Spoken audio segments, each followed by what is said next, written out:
สุดท้ายบางคนต่อគ្នាថ្ងៃនេះថាមានបាយឆាមកបែបលក្ខណៈធម្មតាបងប្អូនចាគឺថាมันសូវសបោសាច់សបោអីទេបងប្អូនគឺថាកូនខ្ញុំគាត់កម្មបាយឆាតដើរលេងអញ្ចឹងក៏នឹកឃើញធ្វើទុកឆាងើបព្រឹកឡើងណាបងប្អូនចាឥឡូវនេះគ្រឿងផ្សំហ្នឹងគឺថាមានបាយចំនួន1ឆ្នាំងបងប្អូនដែរបាយហ្នឹងគឺខ្ញុំដាំទុកពីល្ងាចឲ្យហើយខ្លាចព្រឹកឡើងហ្នឹងធ្វើមិនតាន់ចាម៉ោង3ងើបអញ្ចឹងណាចាហើយចំណែកនេះគឺមានសាច់ក្រកបន្តិចខ្ទឹមបារាំងក្លឹកខ្ទឹមចានឹងខ្ទឹមក្រហមហើយនេះគឺពងទា5គ្រាប់បងប្អូនប្រើពងមាន់ក៏បានពងទាក៏បានហើយខ្ញុំនេះគឺមានការ៉ុតយើងហាន់ជាល្អិតចឹងមកបងប្អូនចានេះគឺទឹកស៊ីអ៊ីវផ្អែមយើងហ្នឹងបងប្អូនចាហើយនេះគឺស្ករសចាហើយនេះគឺប្រេងខ្យងបងប្អូនហើយមានម្រេចនិងម្សៅស៊ុបរ៉ូឌីហើយនឹងទឹកត្រីបន្តិចមកដើម្បីលាយយកបាយរបស់យើងឲ្យមានជាតិឆ្ងាញ់តែម្ដងចាបងប្អូនឥឡូវនេះគឺចាប់ផ្ដើមចាក់ប្រេងឆាចូលបងប្អូនខ្ញុំនេះគឺខ្ញុំងើបម៉ោង3បងប្អូនដើម្បីងើបឆាបាយចា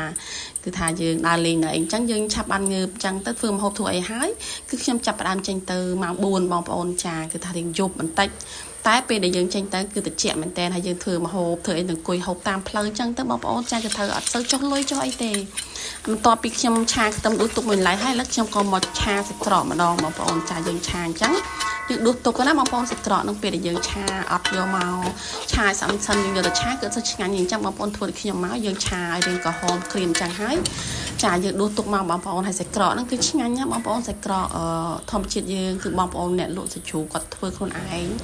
ចាគឺថាអត់មានដាក់ថ្នាំដាក់គីមីអីទេបងប្អូនគឺថាល្អហូបមែនតែនចាស្គាល់គ្នាអញ្ចឹងណាចាបន្ទាប់ពីយើងដួសទុកមួយឡែកចឹងទៅបងប្អូនយើងចាប់ផ្ដើមមកឆាជាមួយនឹងពងមាន់ពងទាយើងវាយបន្តិចមកបងប្អូនចាវាយពងទានឹងយើងបន្តិចទៅយើងដាក់ទៅយើងឆាត្រឡប់ទៅត្រឡប់មកអញ្ចឹងណាបងប្អូនចា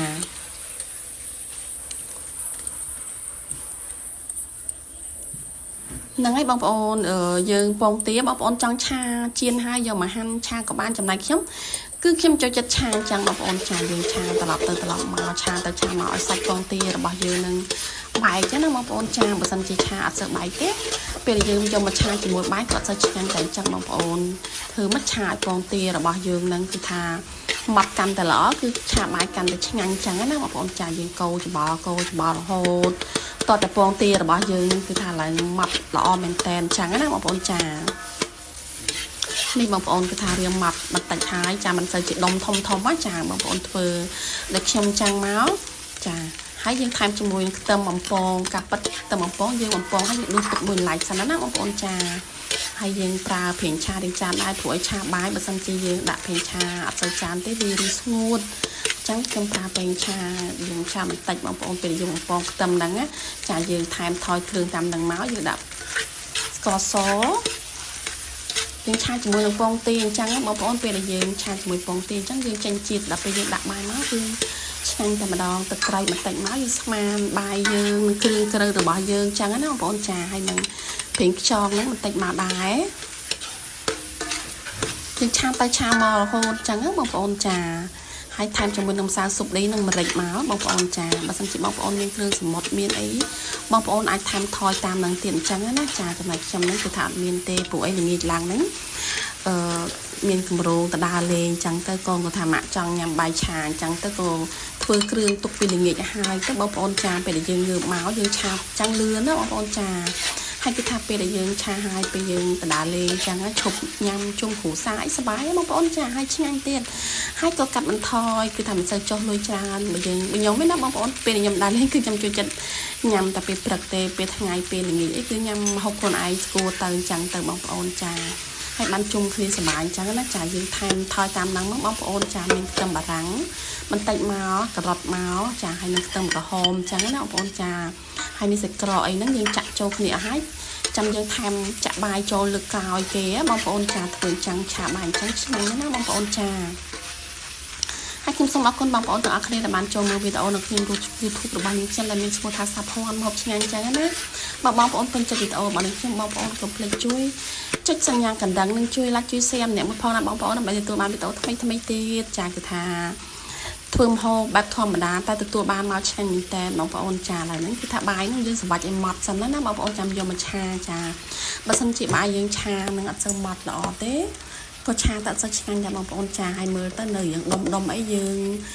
จะกอดไอ้ใบจะอ่อนจังนะបងប្អូនចា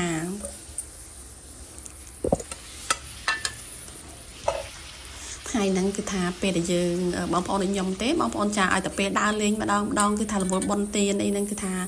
គេមិនលក់ទេបងប្អូនអើយរំភើបពេកព្រោះអីគិតថាបានដើរលេងចឹងណាបងប្អូនចាឥឡូវហ្នឹងគឺថាចាប់ផ្ដើមច្បល់ហើយបងប្អូនហើយបាយហ្នឹងយើងកុំដាំជ្រាយពេកចាបងប្អូនចាយើងដាំយកតែល្មមមើលទៅកុំឲ្យស្រួយពេកកុំឲ្យស្រួយជ្រាយពេកចាបងប្អូនចាពេលយើងឆាទៅគឺថាបាយរបស់យើងទុនមិនសូវជាទុនខ្លាំងមិនសូវជាស្រួយខ្លាំងគឺថាញ៉ាំទៅគឺឆ្ងាញ់តែម្ដងចឹងណាបងប្អូនចាឥឡូវហ្នឹងគឺថាចិត្តឆ្អិនហើយចាប់ផ្ដើមថែមជាមួយនឹងស្លឹកខ្ទឹមបងប្អូនចាហើយឆ្ងាញ់មែនតាបងប្អូនពេលដែលយើង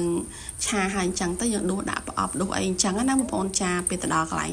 តាលេងហ្នឹងគឺយើងចែកគ្នាញ៉ាំទៅបងប្អូនចាមានមិត្តភ័ក្តិម្ហូបខ្លះទៅខ្ញុំនឹងខ្លះទៅបងប្អូនខ្លះទៅម៉ែខ្លះទៅចាគឺថា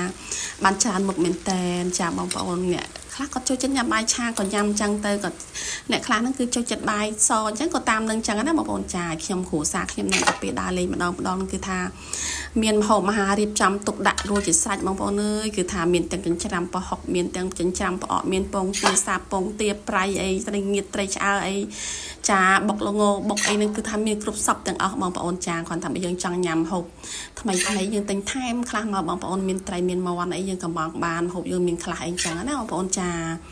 ឥឡូវចាប់ផ្ដើមដួសដាក់ចានឲ្យបងប្អូននិយាយពីថារសជាតិឆ្ងាញ់មែនតែនគឺថាហូបទៅរៀងប្រៃរៀងផ្អែមនិយាយទៅល្មមឆ្ងាញ់ហ្មងបងប្អូនចាគឺថាកូនខ្ញុំចូលចិត្តញ៉ាំណាបងប្អូនគឺថាញ៉ាំឲ្យសួររត់ទៀតចាឃើញទេគឺមានតែសាច់ក្រកកំពងនិងពងទាក៏យើងអាចធ្វើម្ហូបបានយ៉ាងឆ្ងាញ់ដែរបងប្អូនឥឡូវនេះគឺថាជិះមកដល់កំពង់ធំបងប្អូនគឺចេញមកពីព្រឹកដល់កំពង់ធំហ្នឹងក៏ចាប់ផ្ដើមស្រស់ស្រូបអាហារពេលព្រឹកឲ្យខ្ញុំសួរបងប្អូនស្អីញ៉ាំថាឆ្ងាញ់ទេក៏ថាមិនតាន់បានហូបផងត្រីឆ្អើតនេះបងប្អូនគឺថាថ្ងៃនឹងមក3ឡានចានេះគឺកូនខ្ញុំមកពុកប្តីខ្ញុំគ្រួសារមិត្តភ័ក្តិអីចឹងណាបងប្អូនចាគឺថាសប្បាយមែនតើឲ្យតែបានដើរលេងហើយខ្ញុំជាប់បន្តិចដែរបងប្អូនអើយបានជាប់ស្រីស្អាតបន្តិចដែរថតឲ្យតែគេខ្លួនឯងហ្នឹងគឺថាមិនសូវបានជាប់ទេហើយគ្រូសាខ្ញុំពេលដើរលេងម្ដងចាបងប្អូនគឺសគូមានគ្រប់សពទាំងអស់តែម្ដងចាអាហារពេលព្រឹកហើយក្រោយអីគេទៅសគូទាំងអស់ចាបងប្អូនមិនត្រឹមតែប៉ុណ្្នឹងទេគឺថាមានទាំងមុំមានទាំងភួយសគូទៅចាគឺដល់តាណាយើងគេងទៅនឹងអត្តសនៈអីចឹងទៅយើងសគូចឹងណាបងប្អូនចានេះរៀបរាល់ហើយទៅចាប់ផ្ដើមរៀបចំចេញដំណើរទៅទៀតហើយបងប្អូនចាគឺថាសប្បាយចិត្តគ្រប់គ្នាក្នុងការបញ្ចូលឆ្នាំថ្មីនេះបងប្អូនជាប់បន្តិចដែរគឺថាធ្វើដំណើរទៅមកគឺសុខសប្បាយទៅគ្នាចាទាំងខ្ញុំជើងហ្នឹងគឺថា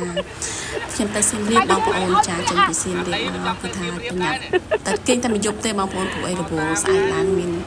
ការងារចេញអីចឹងណាចាកុំអីត្រូវចេញពីយប់ដល់បងប្អូនហើយឡើងឆ្នាំក្រោយនឹងគម្រោងទៅសៀមរាបផងបាត់ដំបងផងកោះកុងផងចាអរគុណបងប្អូនទាំងអស់គ្នា